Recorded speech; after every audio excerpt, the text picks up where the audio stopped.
Alright guys, welcome back to another video. So in today's video, we're going to be talking about sales conversions. So now specifically from product pages till the end of the checkout process, okay? Because there is a funnel in there, in that place, okay? So someone lands on the product page, they're interested in a product, and if they want to take things further, they're going to hit the add to cart, they're going to land on the shopping cart page, and from the shopping cart page they're going to move into the initiating checkout where they enter their information like shipping and email address and that kind of thing, and they purchase. Essentially they select a payment and they go and purchase the item that they have interest in. So the issue though is there are a number of little elements and steps in that kind of sequence, and it is a sales sequence, a sales conversion sequence, okay? And the reason why a lot of stores have trouble in converting their visitors is when they're between the add to cart, the product page, and the finishing order confirmation page. So we have to do a good job of making that a smooth sort of process and making sure that there's no friction. We're not causing any friction, we're not causing any anxiety or any frustration, and it needs to be as smooth as possible, okay? So in this video I'm going to go over 14 checkpoints that you need to go through, and without further ado, let's just hop in. Alright guys, so kicking off with an introduction. When running an online retail store, the most important metric to keep a watch out for really is your sales conversion rate. There are other metrics within the customer journey that help with the success of an ecom store, and that's things like the CTR from your ad, the add to cart events, the cost per purchase, or the average order value, etc., etc.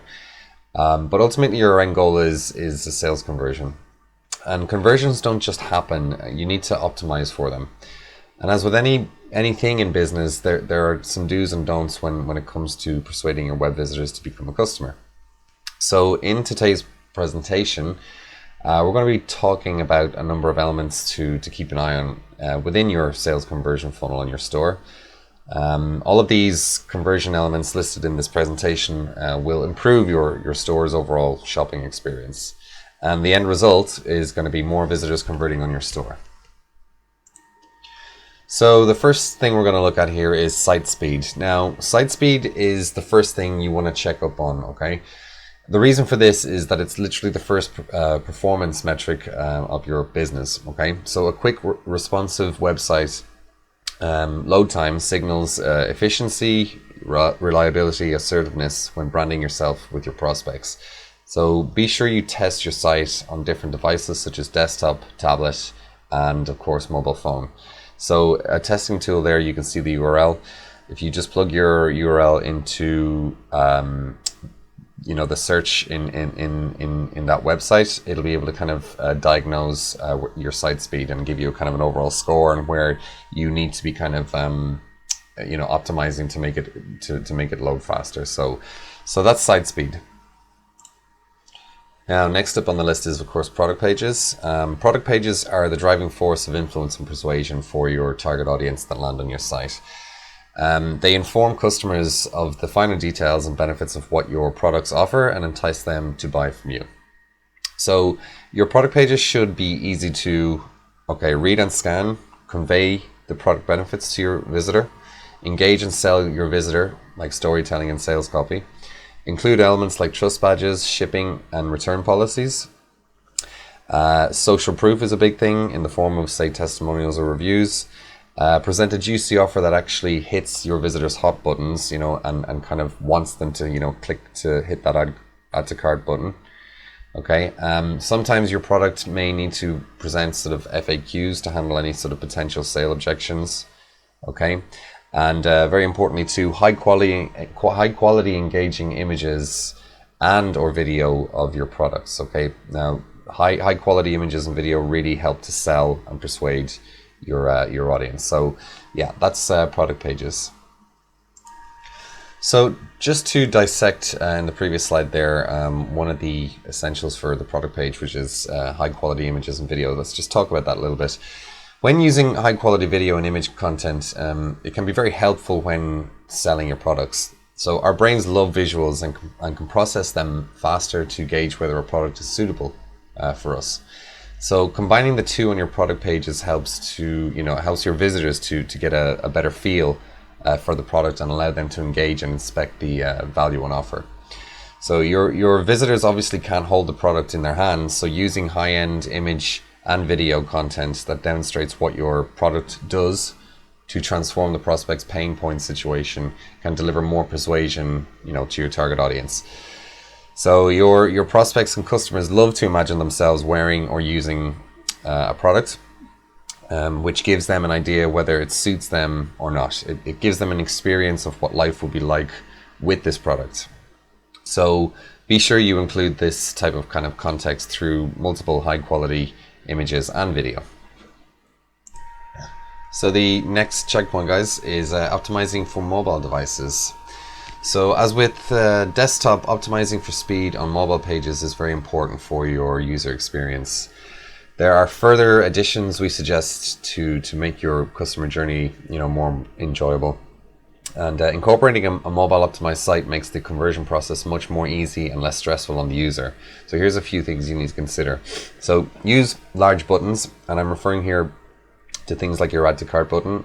It's easier for your user to see and guides them down the sales funnel where you want them to be going. Okay, and using smaller images, which allows for other important content to fit within the same view without having to scroll. So you don't want the images to be completely taken over their view, but just have them a little bit smaller so there's other more important information that they can view all in the same view.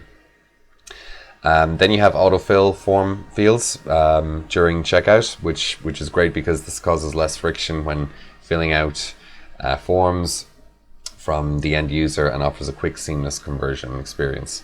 And of course, guest checkout option as well, less friction again when it comes to completing a sale. So a lot of people that use mobile devices, or when they're on them, their patience is even thinner again. So by having these bits and pieces here in place, like autofill, for example, so they don't have to be typing in their email or say their address again, or having to sign up for an account, that can really cause kind of anxiety and friction and frustration. So you want to avoid that. So optimizing things like this will help bring things more seamless and lead to better conversion. So the next checkout, or checkpoint, should I say, is product description. Your product descriptions help your visitors to make a decision on whether to purchase the item they are currently viewing. Okay, so a good product description will encourage your visitor to hit the actual add to cart button. Now, a good product description includes the following: storytelling, things like this is what life is like now, but when you use this product, it's going to transform you in some way, shape, or form. You can add a little bit of storytelling in your product descriptions.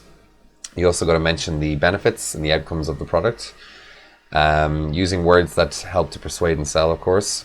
Easy to read and scan, and tell your prospects why it's not a good idea to buy from you. So this item, there's only X amount of them left at this price, and if you don't take up on this offer soon, it's going to be a bad idea because you're not going to get the deal that people are getting right now. So it kind of helps them sort of to act.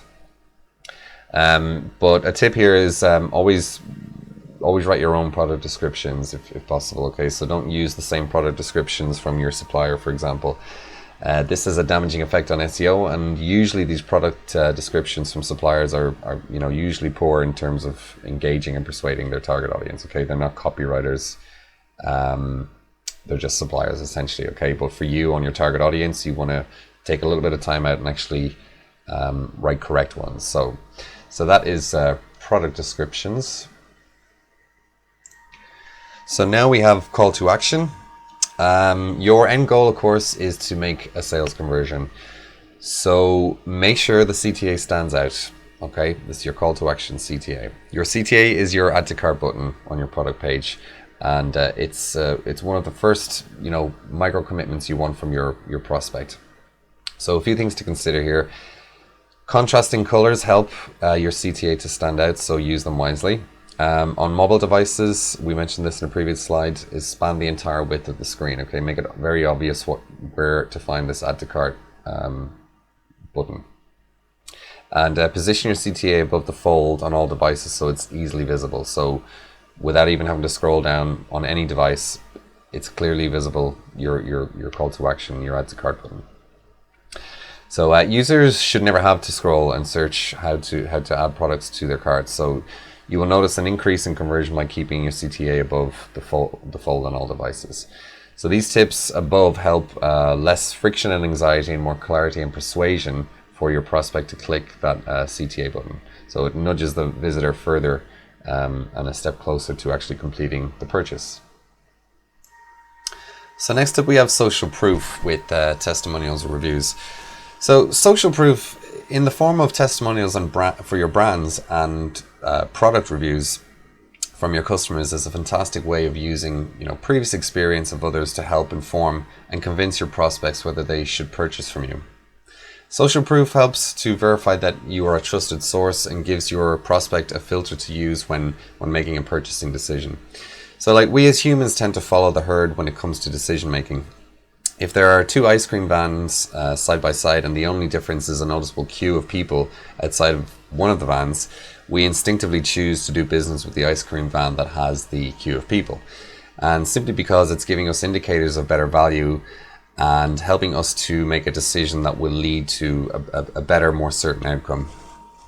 Now, social proof can take many different forms. So it can be reviews, ratings, customer testimonials, videos. It doesn't matter which form you use as long as it's relevant to your audience. So encourage your customers to add reviews of the product they are purchasing from you, and using an incentive will motivate them to take action on your request. So next up is clear product info on your shopping cart page. So this is like they've hit the add to cart button, and now they're going to view things in their shopping cart. So let's just have a little chat about that. Now your visitor has clicked the add to cart button, and now they have landed on the shopping cart page where it displays the items that's been item or items that have been added to their shopping cart. So the goal of the shopping cart is to clearly convey all the relevant information regarding the product that's in there. Okay, so they don't need to go back and check on any other details, so they can just see what's in their cart. So here's a few things to include. You want to include the product image, make it large enough to see the actual product clearly, the exact name, and especially true and important if you sell similar products. Okay, you want it exactly the same title as what they were in the previous page, the product page. Now you can add some specifications as well, like power, capacity, memory, features, that kind of thing. Also quantity, allowing them to edit the quantity in the basket if they want. Size, extremely important of course for fashion, clothes and so on. Color, one of the leading factors behind product returns. Okay, so make sure that the color is exactly the one that they're looking for. And if possible, shipping and taxes, add these to the total cost. Okay, it's not always the case, but maybe if you're already signed into the site, they might know your shipping details. Or sometimes you can add like a zip code, which will just give the user a good estimation on what the total price is going to be, with the shipping and stuff. Okay, because we haven't calculated that yet. Then of course you have the total price, which is clearly stating everything, the total cost of the shopping cart. So use a clear call to action button that encourages your visitors to initiate your checkout process. So next up is the use of persistent shopping carts. So a persistent shopping cart keeps track of unpurchased items which are left in the cart and saves the information for the customer's next visit. Okay, so customers who are remembered can have their contents of their shopping carts restored the next time they visit your store. People who shop online like to price compare. Okay, so they shop online with different tabs open, looking to find similar products and compare prices before making a purchase. So this back and forth sometimes means that they'll close out of tabs and move on. So it could be you one in this case. So not coming back for days before making a decision to buy. So we also know that consumers shop and browse from multiple devices too. Okay. So for this exact reason, it is critical that shopping carts are saved for those who come back to your site. And persistent shopping carts support these shopping behaviors by allowing customers to pick up where they left off. when they return to your site.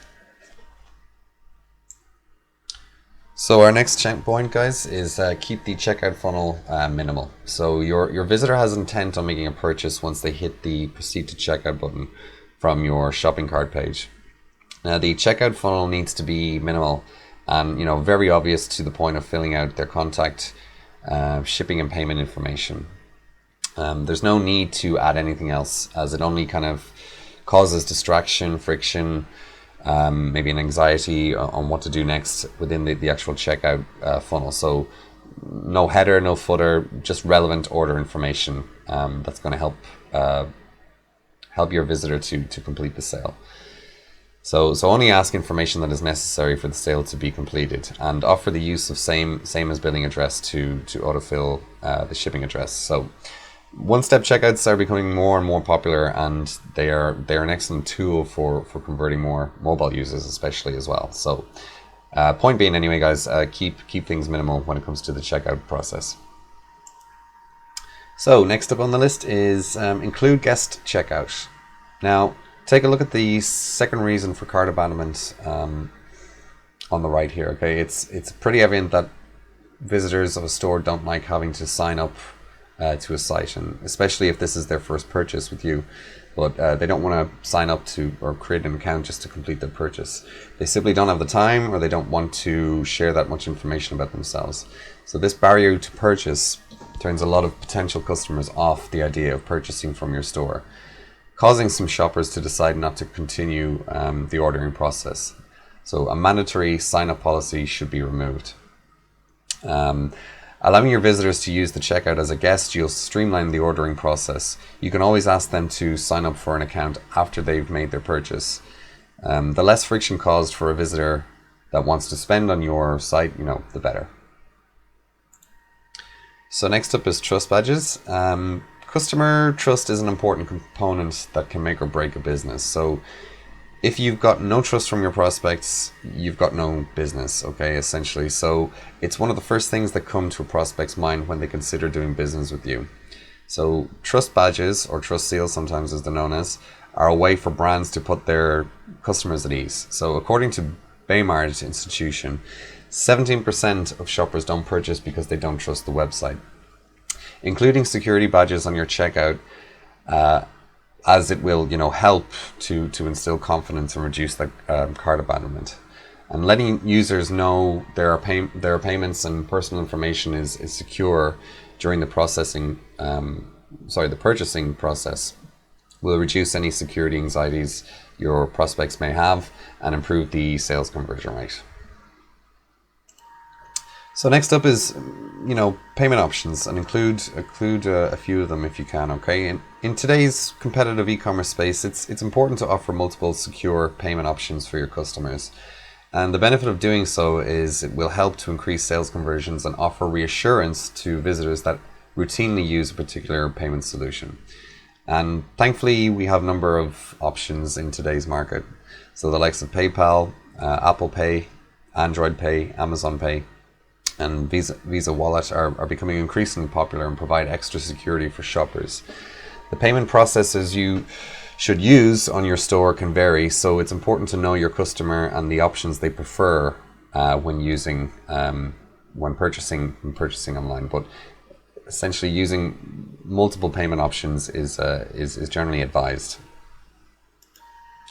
So last, guys, is the extra costs in the likes of shipping and taxes. Now, again, according to Byrne Institution, 50% of shoppers abandon carts because of high extra costs that are included as part of the sale. As your prospects commit to move through initiating the checkout, they encounter shipping and taxes as additional costs that are considered, too high. And this results in them abandoning the cart. So what is the solution? Well, if possible, offer free shipping. This approach will not only help prevent cart abandonment, but will help to increase sales. If you can't offset the shipping costs, offer a one standard shipping rate up front that's visible from the product page and shopping cart. This way you won't discourage users by additional costs at the end of their checkout process. Now, offering a shipping and tax estimate calculator on the product and cart page will help to give your users a better experience of overall costs associated before they initiate the checkout process. And the thing is, like, shoppers don't, you know, shoppers strongly dislike unexpected costs and increases as they go through the checkout process. Okay, so after after adding all the bits of information like their email or their shipping address or whatever, to then see additional costs go up is just sort of like a red flag. And many people need to stay within a budget. So unexpected, significant fee that is revealed like sort of late in the checkout process will not only make some people abandon the process altogether, but it will also sort of cause them to lose trust in the brand entirely. So that's something that you don't want. So I would always encourage, if you can, is to actually, state your kind of your shipping and tax even, okay, before they even initiate the checkout. You can see in this example here in a shopping cart, there's a little calculator here that'll help the shopper to get a better idea of the grand total of the actual cost of this entire transaction. So just keep that in mind, guys. All right, so guys, there you have it. That is the 14 checklist for today. So what did we go over? We went over a few things. We started with kind of like the product page. So we talked about product descriptions being important, images and video, the add to cart, the call to actions being clear and defined. Social proof, testimonials was a huge thing as well. And then we moved into like the shopping cart and how important it was to actually clearly display what's been what they've added to their shopping cart, and to be kind of able to estimate shipping times shipping costs and like taxes and that kind of thing, so they know what they're going to pay for, and there'll be no surprises as they move further into the initiate checkout, and there'll be no drop off. So yeah, there were other things like the initiating checkout, so you had to keep the pages as minimal as possible and just only ask for what is actually required, and just don't have it confusing, very straightforward. Payment options as well was another thing that we spoke about too, making sure that people don't have to sign up and they can just like check out as a guest. All those elements basically help with the sales conversion, so there's no drop off, it just remains smooth, and people eventually go and purchase what you have to offer. So that is kind of more or less it, guys. The thing is, you just kind of need to be testing these things on your site, A/B testing, and just making sure that you're getting the best conversion for the traffic that you're putting through your funnel. So yeah, I hope that was of help to you today, and I just wanted to share that with you today. I know it was kind of like a long video, but I think it was important for people to actually know. And yeah, so I hope it's been helpful, and see you in the next video.